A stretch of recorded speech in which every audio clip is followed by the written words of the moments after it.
Gumucio. Señor Rafael Gumucio, escritor, columnista. Muy buenos días, ¿cómo le va? Estamos los dos de cuadritos. Sí, yo estoy así como... De leñador. Sí. Sí, como un canadiense más, se te nota. ¿Te gustaría ser como leñador? No es lo tuyo. No, pero si pudiera, sí. Pero todo tu look es un poco leñador, Un la poquito, barba, sí, el pelo, todo. Sí. Pero no, Oso. un osito, eso sí. Oye, uno podría decir, Diosdado Cabello, viste que vuelve a aparecer sobre escena. Todas las pistas indicarían que, de ser cierto que efectivamente aquí hubo un móvil político en el asesinato del exteniente Ojeda, habría sido, no solo se habla del régimen, sino que los Diosdado testimonios mismo. hablan de Diosdado Cabello mismo. Sí. Que bien, él no quiere nada al presidente Gabriel Boric. La semana pasada lo trataba de... Imbécil, de tonto. que las cosas que dice él son Yo ya horrorosas. me cuesta seguirle la pista a Sí, tanta cosa es que muy dice. agresivo, Un sí. bravata. Pero Sí. un personaje, ¿ah? Es interesante cuando un régimen dictatorial como el de Venezuela habría mandado agentes encubiertos para matar a alguien, es porque tienen un enorme temor de esa persona, digamos. Bueno, la Ojeda era un oficial de la Fuerza Armada venezolana que intentó hacer varios intentos de desestabilización. Sí, claro, y terminó exiliado en Chile. Pero entonces eso prueba de qué tiene miedo el régimen venezolano. Realmente no tiene miedo a la oposición, no tiene miedo de los representantes de la oposición, no está persiguiendo a líderes políticos opositores, como lo hizo, por ejemplo, el régimen de Pinochet. Pinochet, cuando mandó a matar fuera de su frontera, mandó matar primero, por supuesto, a Carlos Prats, era algo evidente. Luego Orlando Letelier, uno dice, ¿por qué Orlando Letelier? Porque Letelier estaba hablando con los demócratas y estaba hablando con las altas esferas del Partido Demócrata de Estados Unidos, y luego Leighton, porque Leighton había firmado un acuerdo de la EC con la izquierda. Entonces lo que le tenía miedo, evidentemente, el régimen era el acuerdo entre la izquierda y la EC, que por lo demás fue lo que lo votó finalmente cuando este acuerdo se hizo realidad en final de los 80. ¿Qué tiene miedo Diosdado Cabello? No tiene miedo de eso, no tiene miedo del acuerdo político, tiene miedo de... No, porque por esa vía parece no van a salir. No, ya tiene demostraron que no tienen ningún miedo, dice... Le da lo mismo. No le da lo mismo. El miedo que tienen es que dentro de las Fuerzas Armadas haya movimientos de zapa. A Ojeda lo que lo hizo entrar en la oposición fue justamente el nivel de corrupción que hay dentro de la fila. De la fila, corrupción que además se vería perfectamente corroborado en el hecho de que no son agentes de seguridad venezolana, no son, sino que son personas que están trabajando para bandas criminales, digamos, organizadas, que serían el Tren de Aragua o los Piratas de Aragua, que son... entonces, es complicadísimo. Y lo que le queda hacer a Chile ahí es muy complicado, digamos. Es muy complicado porque en el fondo no estamos hablando de cualquier cosa, estamos hablando de que tú tienes que enfrentarte a un régimen que rompe la soberanía, que entra a tu país a matar a un refugiado político. O sea, si un país no es capaz de defender a un refugiado político, entonces todo ese escenario es gravísimo. Es totalmente gravísimo. No sé si le damos la dimensión de lo que implica una situación así. Y lo otro que también puede ser gravísimo, lo comentábamos ayer aquí con el ex embajador en Venezuela, Jaime Gasmuri. Él un poco trataba de explicar qué le pasaba como al régimen con la figura de Boric, ¿no? Que saben que es un hombre de izquierda, no es un hombre de derecha, un neoliberal al que quieran, pero por otra parte es como una izquierda distinta. Entonces, pues esa es la razón por la cual las cosas que decía la semana pasada Diosdado Cabello eran horrorosas. ¿Y para qué decir Nicolás Maduro? Mamarracho, le decía el presidente, no era de izquierda para nada, de izquierda era Allende. ¿Viste? Dijo. Como cosas así. Pero además esto le pasa a un gobierno que tiene al interior de su fila, el Partido Comunista. Mira, el Partido Comunista esta semana cuestionaba al fiscal Héctor Barros por asegurar que el régimen de Nicolás Maduro había ordenado el secuestro y homicidio de Ronald Ojeda en Santiago. Decía, no nos vayamos de tesis, este es un tema de rigor investigativo, decía el martes pasado Lautaro Carmona, el presidente del PC. Y después hemos visto que Daniel Jadue, que es claramente el ex alcalde de Recoleta, también cuestionó al fiscal Barros diciendo que instala una tesis por descarte, porque no ha logrado desenredar este caso. Me llama la atención No, pero no una tesis por rescate. Eso es lo que dice... Algunos de los implicados han dicho claramente que fue una orden de Diosdado Cabello, digamos. Podríamos pensar quizás, ¿por qué están diciendo eso con tan claramente? Puede ser que estén confundiendo la Perdiz, pero los ejemplos que tenemos, declaraciones que son bastante determinantes. Pero bueno, ya sabemos que Daniel Jadwe y la verdad judicial por lo menos no se llevan bien, digamos. Lo que los jueces dicen a Daniel Jadwe parece tenerlo no creer mucho en nada que no sea él mismo. Ayer algunos en el socialismo democrático le pedían a Lautaro Carmona que más que Barros tuviera cuidado, que él tuviera más precaución con lo que decía, porque él dijo que era una teoría sin respaldo, pero él lo afirma sin respaldo de su palabra, ¿no? La menor, sí. Y antojadizo un poco. Sí, bueno, lo que pasó en el Partido Comunista es que se ha como... se ha resistido tanto a... Pero o sea, es que no ha cambiado, porque parece cambia. porque hay una militancia muy grande, muy fuerte, que está embarcado en esta locura jaduesca o jaduista. Ah, te fuiste con Jadwe. Sí. Yo me fui a... Pero el Partido Comunista Venezolano es contrario a Nicolás Maduro. Claro. Eso no lo entiendo. No entiendo lo de acá más que lo de allá. Y el Partido Comunista Palestino es contrario a Hamas. Es partidario de los dos estados. Todo esto es muy complicado. Más de Al-Fatah. Claro, totalmente. Todas estas cosas son complicadas. Yo creo que no hay nada de comunista en el régimen venezolano, digamos. Es una especie de izquierdismo corrupto, cleptómano, no tiene nada de comunista. Y otra cosa que no sé si la hemos considerado suficiente, ¿cómo lo ves, Rafael Gumucio? Hasta ahora hablamos del crimen organizado, de la amenaza que significa, de los crímenes clandestinos, del negocio clandestino, ¿no? De los contrabandos más bien, de la trata de personas, de los secuestros, todo eso que se ha instalado en torno al crimen organizado. Pero no teníamos la tesis de que además a través del crimen organizado podíamos tener aquí, ¿no es cierto?, sicariatos políticos. Claro, eso es que ese es un tema distinto. Eso instala una nueva manera de hacer las cosas. Si un vicepresidente, un ministro de otro gobierno le paga y conversa con el líder del Tren de Aragua para que envíe a gente del Tren de Aragua a matar a otro país, a una persona, está hablando de otra cosa. Y la tesis que se esgrimió, que parecía también un poco basada un poco en la película Scarface, que hubiesen mandado, el régimen venezolano hubiese mandado en venganza con soltar delincuentes, por así decirlo. Y grupos muy selectos y a algunos lugares escogiendo con ciertas pinzas a quién iba a llevar a cada lugar. Parece ser no tan antojadizo. No tan descabellado. Descabellado. Lo que sí se sabe es que los niveles de inseguridad y el crimen organizado en Venezuela son inversamente proporcionales a cómo crece fuera de Venezuela. O sea, no quiero decir que cuando en Chile crece el peligro, allá baja. Lo dijo ayer, ¿sabes que ayer Jaime Gamuri nos decía que dijo Caracas es más seguro que Santiago, salvo que seas opositor? Claro, por supuesto.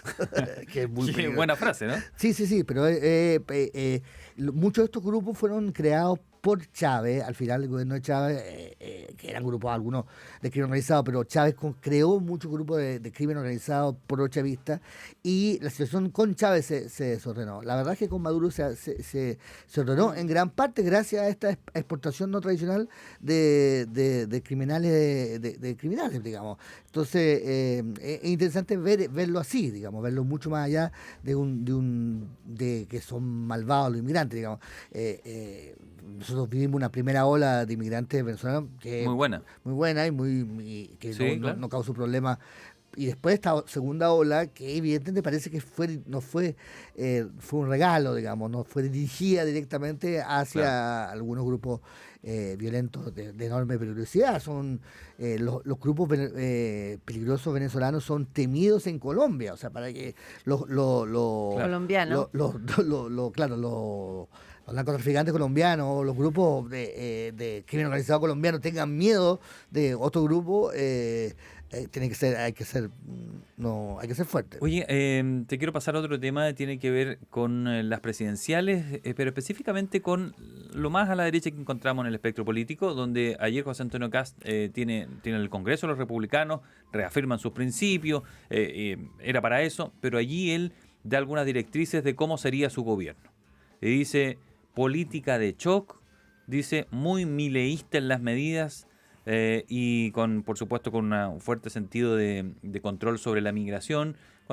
Volvió a insistir, en una entrevista además, lo había dicho hace 2 días, que iba a ser un centro de, dijo, pongan el nombre que quieran, de reclusión, de transición, concentración. Dijo, campo de concentración, le dijeron, no, dijo, podíamos ponerle centro de acogida, dijo, al que quieran, que lo iba a poner por ahí en el desierto para que las personas que ingresaban.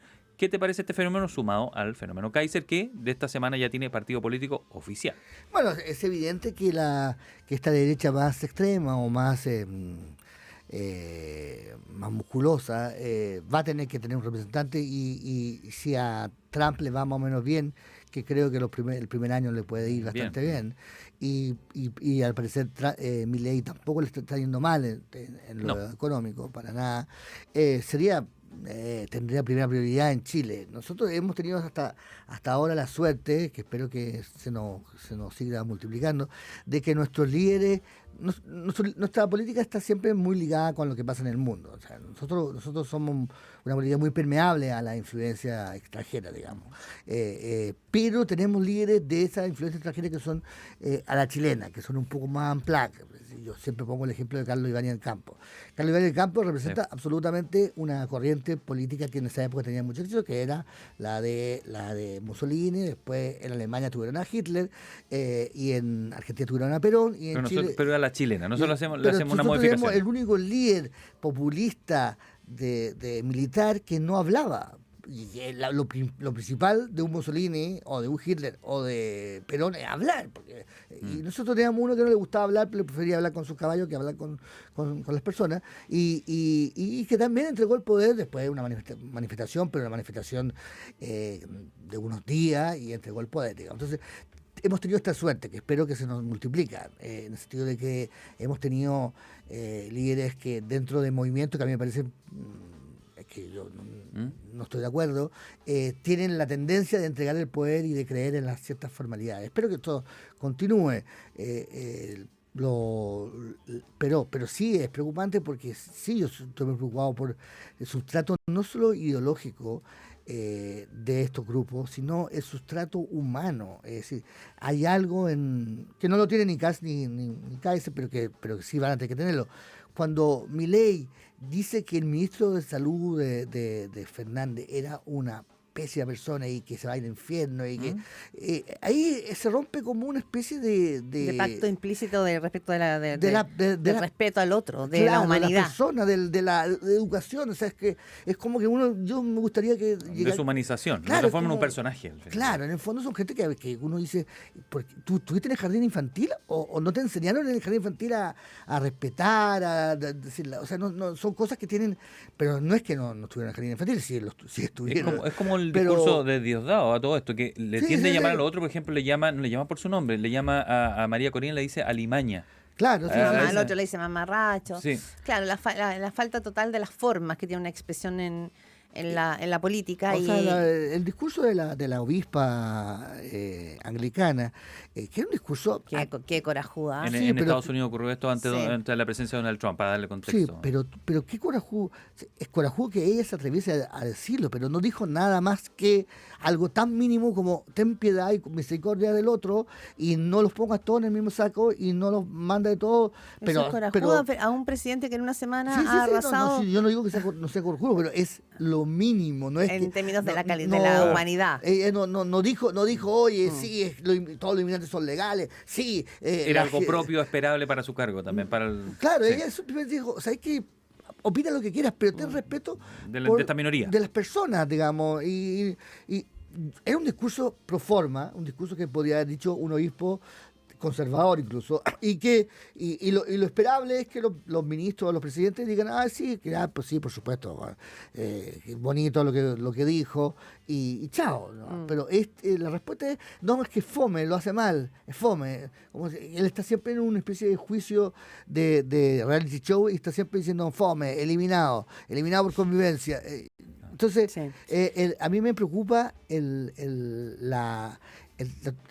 se va a contagiar, porque es esencial al cargo. La destrucción de la forma de convivencia, la forma de respeto al otro como otro. Yo conozco a José Antonio Cast y lo he entrevistado muchas veces y él no tiene para nada. Él No, es muy difícil. Puede ser que en un discurso público... Puede ser duro, puede ser crítico, pero Es no sé si tirarse, claro, a una... Kaiser es un poco más...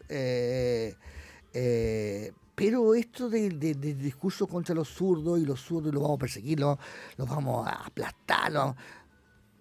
Como los zurdos no existen, da un poco lo mismo, pero reemplaza zurdo por judío, árabe, boliviano, y tienes un discurso que es como... que era... Como te digo, es una cosa como que tú no podías... Pero ese es el momento, Rafael. Yo no sé por qué totalmente, ¿por qué te sorprende? No, me sorprende y va a tener éxito. Sí, ese es el momento. Mira los socios del club, ¿quiénes son todos los socios del nuevo club? Lo único que nos puede salvar es justamente la buena educación provinciana chilena, que por ejemplo tiene una persona como Kass, que yo creo que es difícil que pueda llegar a los niveles... a Milei. Claro. O a Bolsonaro. Pero también es la razón por la que no va a ganar. Sí. Rafael Gumucio, me cambio brevemente porque son 8:50, nos quedan pocos minutos. Luis Hermosilla. No mantengamos nosotros también, ¿no es cierto?, esta cosa de un personaje que se mantiene como tras bambalinas, porque la verdad es que la información que se entregó esta semana respecto de volver a mostrar cómo operaba el abogado Luis Hermosilla, en este caso con la ministra de la Corte de Apelaciones, Verónica Sabaj, es que yo creo que, como decía, le escuchaba ayer, creo que a Carlos Gajardo, el exfiscal, esto es mucho más de aquello que ya nos enteramos respecto de Ángela Vivanco. O sea, aquí había una manera de operar en que quedaba evidente, o sea, queda muy en evidencia cómo se pagaban los favores cuando Luis Hermosilla te patrocinaba para que tú fueras elegida para un cargo.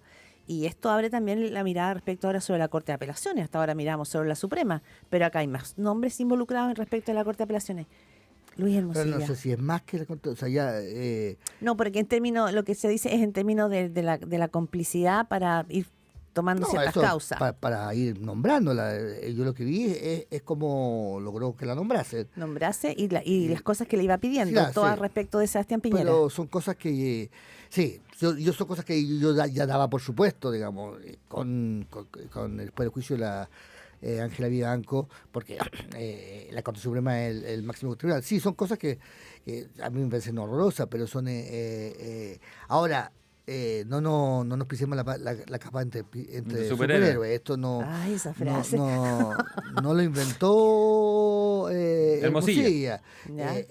Evidentemente que los tribunales tienen un componente de selección política o de la política tiene si lo que pasa es que en el caso de Hermosilla es la total ¿cómo se llama? Impudor en esto, porque estas cosas se hacen. Él maximizó una práctica que dices tú está en torno al ser del Poder Judicial. Totalmente, pero además lo hizo de manera muy impúdica y además muy poco, digamos, cuidadosa, porque estas cosas se hablan. No se escriben. No se escriben.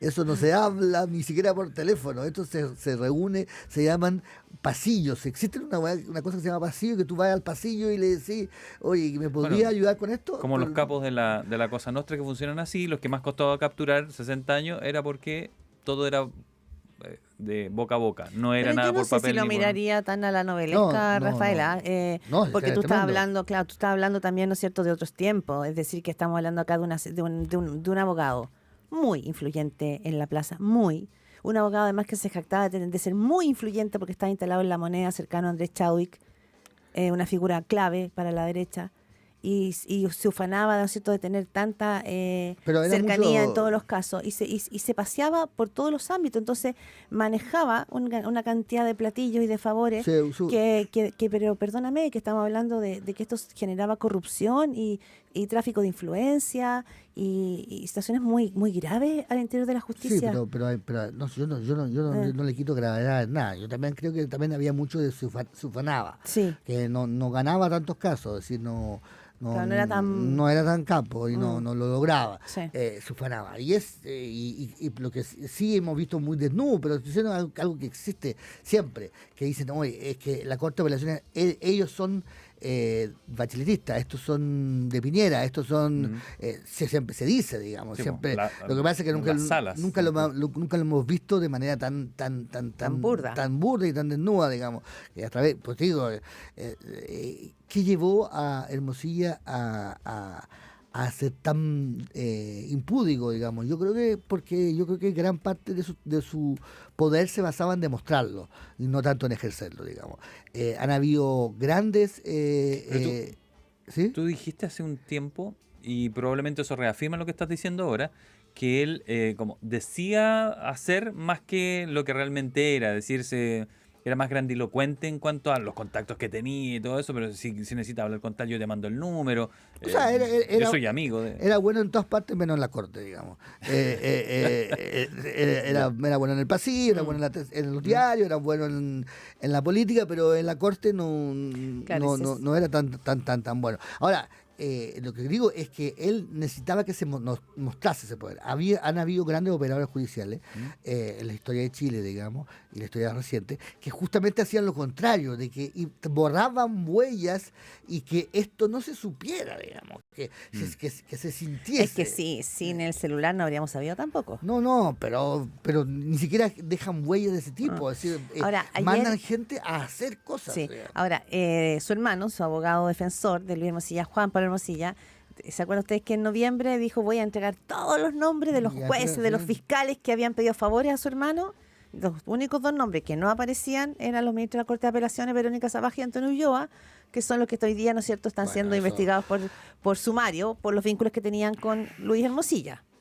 Es que, Llama la atención. es que la estrategia de Y Juan eso- Pablo Hermosilla, Liberó seleccionados, así, ¿no? no, eso es de cuento. Yo siempre he encontrado que el más astuto de los dos, y por eso el más peligroso, es Juan Pablo. Nunca, Alfredo José Nicole decía en un podcast aquí de Conversaciones y Pauta que el peor abogado que podría tener Luis Hermosilla era su hermano Juan Pablo. Yo creo que no lo ha hecho ¿Tan mal? Tan mal. O sea, porque es un caso, un caso imposible, o sea, donde el crimen está confeso